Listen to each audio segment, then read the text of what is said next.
চলে আসলাম প্রাণ কোম্পানি ডিপোতে। গতকালকে রওনা দিয়েছিলাম, তা আজকে রাত্রে 3:30-4টার দিকে পৌঁছেছি। এখন আছি প্রাণ কোম্পানির ডিপোতে। এটা হচ্ছে প্রাণ কোম্পানির ডিপো ত্রিশাল। এটা রাগামারা বাজার থেকে বামে আসতে হয় 30 সালের আগে। এখানে প্রাণের যত পণ্য আছে ময়মনসিংহ ডিপোর যেটা বলে, সেই ময়মনসিংহ ডিপোর সমস্ত মালামাল এই ত্রিশাল ডিপোর এইখানে মালামাল নামে। তো এটা এর আগে যখন আসছিলাম তখন এটা কাঁচা ছিল, মাটির, শুধু ভাঙ্গা ছিল, গাড়ি ফাইসা যেত। কিন্তু এখন আজকে অনেক দিন পরে এসে দেখি এটা কত সুন্দর এরিয়া। দেখেন, এটি হচ্ছে সব প্রাণ কোম্পানির গাড়ি। এখানে পাবলিক গাড়ি আছে 2টা-3টা, খালি শুধু পাবলিক গাড়ি আছে, সবই প্রাণ কোম্পানির গাড়ি। এখানে যে ব্লক দিয়া টাইস করছে আর এখানে কাজ চলতেছে। তো এই বাড়িগুলো অনেক পুরানা, আরও 5-7 বছর আগে যখন আসছি তখন দেখছি এগুলা এখানেই রয়েছে আর ওই অবস্থায় আছে। এছাড়া সব মোটামুটি সব দিক দিয়ে উন্নত হয়েছে। আনলোড পয়েন্টও খুব পরিষ্কার সুন্দর।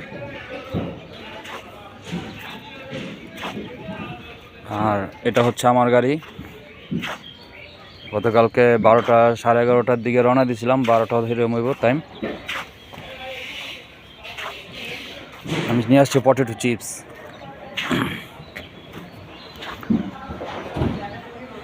এখানে সিরিয়াল বাই সিরিয়ালের গাড়ি আনলোড হয়, কোনো উল্টাপাল্টা কোনো সিরিয়ালে কেউ আনলোড করে না।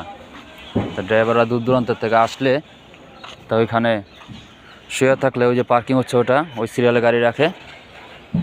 শুয়ে থাকলে ওনারা খাতা দেখা কাগজ দেখা সিরিয়াল বাই সিরিয়ালে গাড়ি রেখে নিয়ে আসে। আমার গাড়ি এখন আনলোড প্রায় শেষ। চিপস নিয়ে আসছিলাম, চিপস আনলোড করতে শুধু 15 থেকে 20 মিনিট লাগে, যদি ওনাদের হাতে কোনো কাজ না থাকে। আর হাতে কাজ থাকলে অনেক সময় লাগে, ঘন্টার পর ঘন্টা চলে যায়। ওনারা তখন আর দেখা যায় অ্যালাউ করে না ড্রাইভারদের। ওনারা শুধু কোম্পানির গাড়ি অ্যালাউ করে, যে কোম্পানি গাড়ি শুধু আনলোড করে। তো এই হচ্ছে 30 সালে আসার প্রাণ কোম্পানির কথা আপনাদের জানালাম। আনলোড করে এখন ফ্যাক্টরিতে চলে যাব, হয়তো ঢাকার উদ্দেশ্যে। ঢাকার মাল দিতে পারে আমাকে। রাখি এখন। আসসালামু আলাইকুম।